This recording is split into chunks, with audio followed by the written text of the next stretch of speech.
The same traits that make you exceptional at your career, at tracking others' moods, at knowing when the patient is going to flatline, how to close the deal, how to see problems differently, make you exquisitely sensitive to context in sex and relationships. You don't have low desire. You're not inherently bad at relationships as a high achiever. You have high sensitivity to everything surrounding relationships and sex and your health. You are hypervigilant, not high maintenance. So this is part 2 of a 2-part series. And if you have not listened to part 1, I want you to go back and do that first. Part 1, we talk about what actually creates desire for women with super traits, the high achievers, the people pleasers, the overfunctioners. And today we're going to talk about what's blocking it. You know how they say the truth will set you free, but it's going to piss you off first? I've had a lot of clients, especially in the last year, go quiet after I point out this conversation, but they always come back. Even sometimes if it's months or years later, usually in tears, saying, "You were right. This is the information that they wish they had. This is the information that I wish I had before I had invested years and tens of thousands of dollars in personal development, professional development, therapy." So you might need to listen to this one a couple times, especially if you find yourself extremely triggered, or maybe you're going to feel relieved to finally have an answer that makes sense.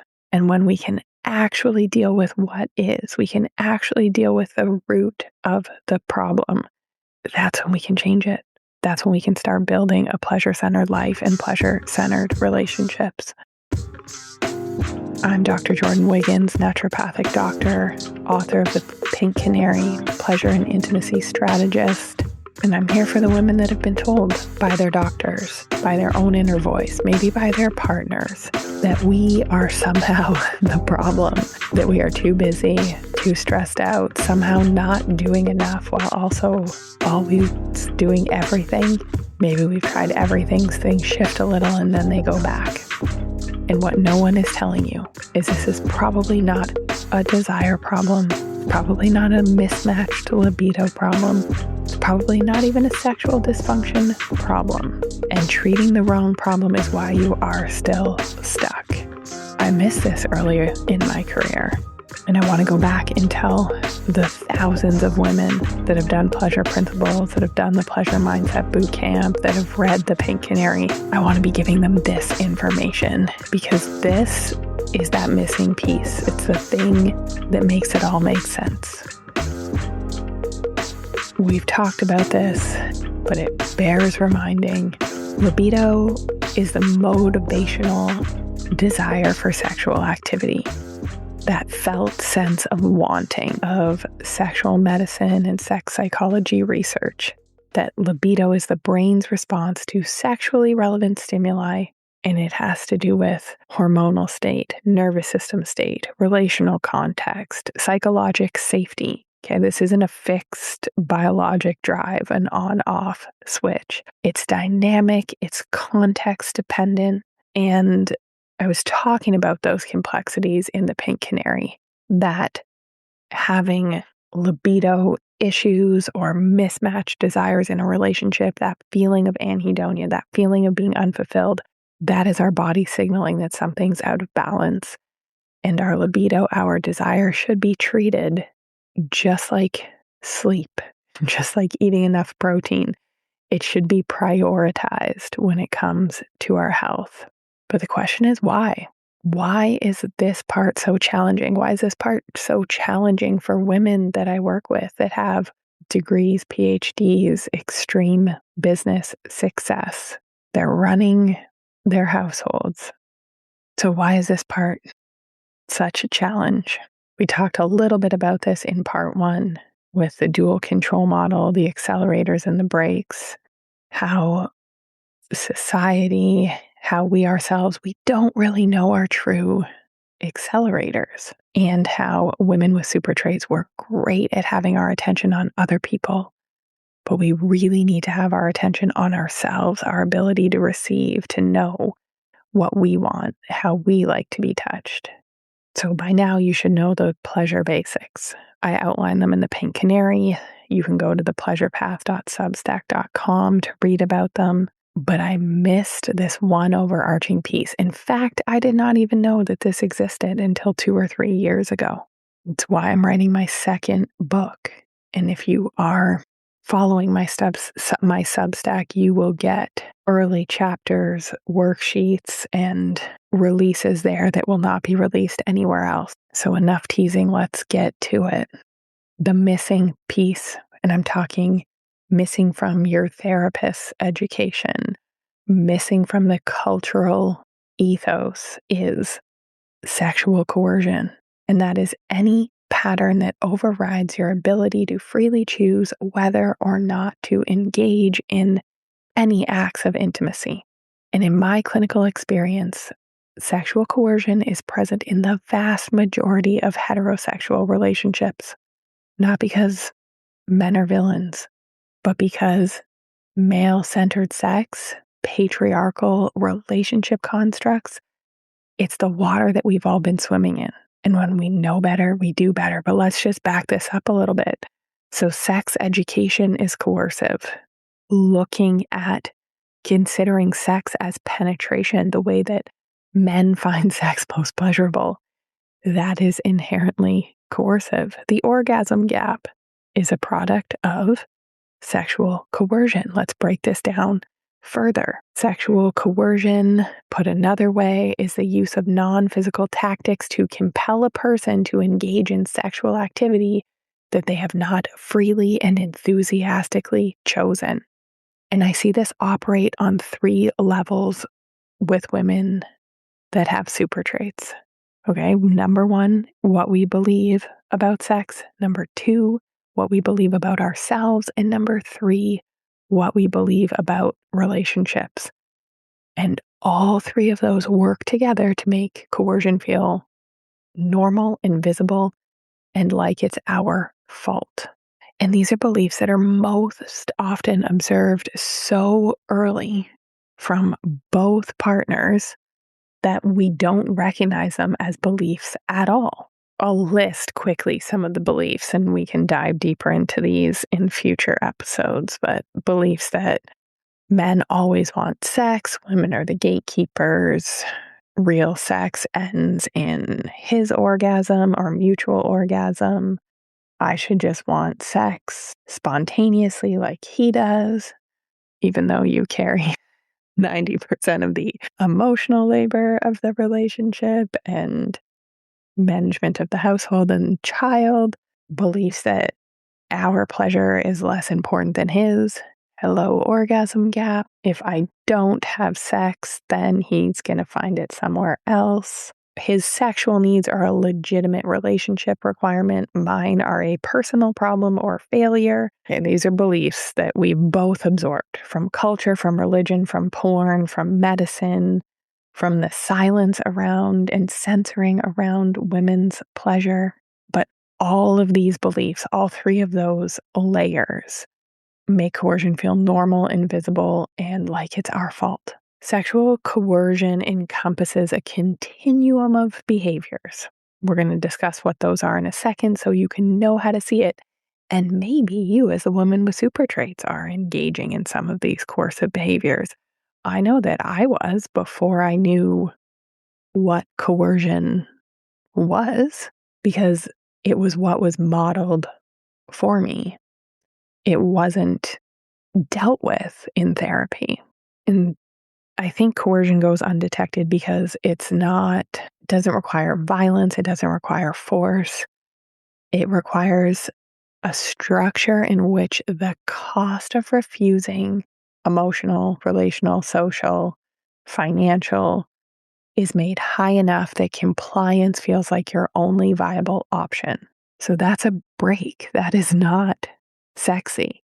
And most times, especially now that I'm working with people's partners more, their male partners more, when they realize that their behaviors are coercive and they are not giving their wife or partner the ability to freely choose a yes or a no, then they kind of feel sick over it. That's how deep these beliefs run. So sexual coercion is the break that your doctor, your therapist, your favorite relationship experts are not addressing. Okay, we can do the standard workup, the blood work, the pelvic floor physiotherapist, the medication, none of which asks or addresses the relational environment your nervous system is living inside every single day. Because did I have pelvic pain, pelvic floor dysfunction in a coercive relationship? Yes. Did I have hormonal imbalance that could be diagnosed as PMDD in a coercive relationship? Yes, I did. And guess what? When I'm no longer in a coercive relationship, those things are gone. They don't exist. But I was putting time and money and effort into fixing those at the time when I was missing the bigger picture. When the body is assessed in isolation from the context of the relationship, this is a fundamental error that most of the people that you are looking to for answers have missed. In part one, we talked about the dual control model. Our desire is a function of our accelerator and brake, the things that make us want to have sex and the things that make us not want to. Most treatments are only targeting the accelerator. Novelty, scheduling, hormones, supplements, eating more protein. Okay, but by pressing the gas while a brake is fully engaged, we are not going to get anywhere. In fact, we're going to feel exhausted and probably worse. Sexual coercion is a chronic brake activator. Does not arrive as one incident. It accumulates silently, year by year. And then the brake is not just activated in moments, it's in a permanent state of activation. What subtle coercion looks like. And maybe you can recognize some of your own behaviors in here. But generally speaking, sexual coercion looks like the sigh when you say no, a 2-day silent treatment that follows you not doing what your partner wants. The passive aggressive comments like, I'll just do it myself, or I'll just find somebody else. The guilt you carry, having sex out of obligation to keep the peace. Because like I mentioned, the cost of not having it is higher than actually going through it. So women will say, and they say it with like it's normal, but he's nicer to me and the kids if we're having sex more frequently. Okay, that's not intimacy. That is coercion. Or, oh, we're really connected and things for a few days after we have sex. But if we stop having sex or we go a few days without it, he's mean to me and the kids. So having sex out of obligation, we are not freely choosing it.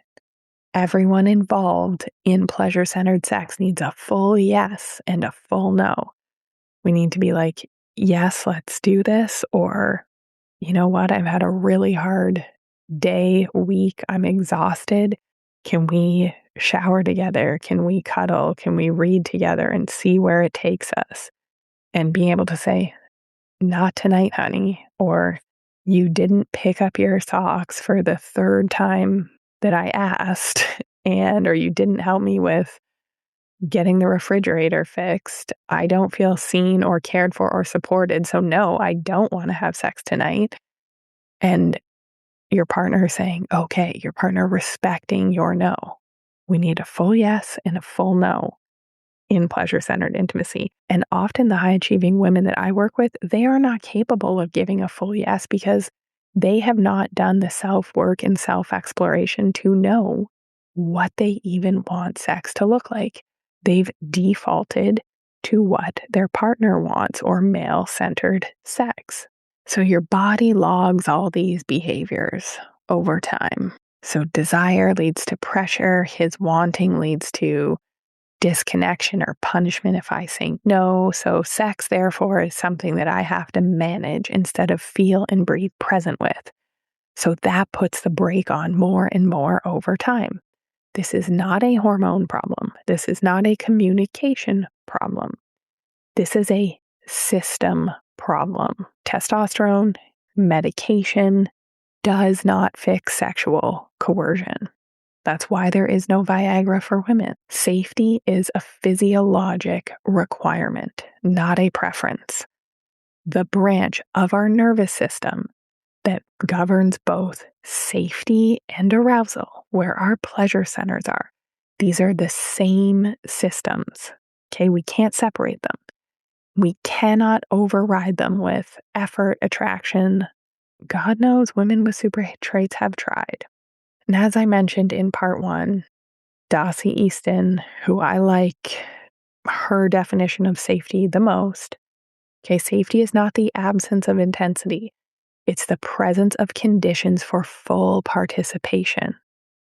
Without it, we are managing, we are letting somebody masturbate with our vaginas. That's not sex worth wanting.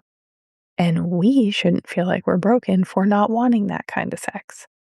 Okay, when you're tracking his moods, when you're scared to tell him how you feel, when you're calculating the cost of your no, your pleasure centers are off. You are in threat response. Arousal is not available or not fully available.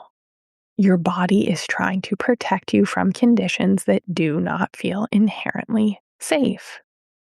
So if you feel nothing during sex, if you are looking at the clock waiting for it to be over, okay, and there is sexual coercion present, if you don't have a full yes, and some of that is your work to do, because you need to learn what you want. That's my book, The Pink Canary. That's the Pleasure Path Substack. And you also need a full no. Okay? You're not broken. You're not withholding. You're not failing. Your body is doing its job. When you have super traits, high empathy, responsibility, loyalty, forgiveness, tolerance, you are conditioned to absorb the load and call it love. You rationalize, you make excuses. He doesn't mean it. He has needs. He's had a long week. You accept a medical diagnosis or blame your hormones because it feels cleaner. It feels like a problem outside of you that you can fix or blame. Okay? Being able to do that doesn't require you to look at the relational dynamics that you have been managing for you and your partner. And usually this is shitty, but it gets better. You get to create pleasure-centered sex and pleasure-centered relationships from here. Okay, and sometimes coercion, it's hard to pinpoint. It's a relationship that functions perfectly as long as you are doing everything and all the overgiving. He receives, you deliver. You are locked in the overgiving role, and erotically your identity goes offline. Or maybe for the high desire women with super traits that are listening, you want sex because it's the only time you feel close to him. Okay, so sometimes it's his low desire, the pressure of his withdrawal, the quiet disappointment, his absence. Coercion can move in both directions. But sexual coercion is something that I often see centering men because of the way we've all been educated. So advice that's talking about communicating better, initiating, planned date nights. It's all assuming that our nervous systems are accessible for pleasure, that our accelerators are working. And for many of you, it's not. I want you to get really honest and ask yourself this question. The last 3 times I had sex, what was the actual reason that I did? Okay, not the story, not the generous version, the felt reason. Was it want? Was it obligation? Avoiding a reaction? Restoring the peace? For the high drive people, is it because it's the only time you feel seen and connected? Okay, write it down. Don't edit it. The raw answer before you've superwomaned it. This is your starting point for healing. If you want to read more on sexual coercion, on how to assess this in your relationship, on how to change this in your relationship, you are going to want to head to thepleasurepath.substack.com.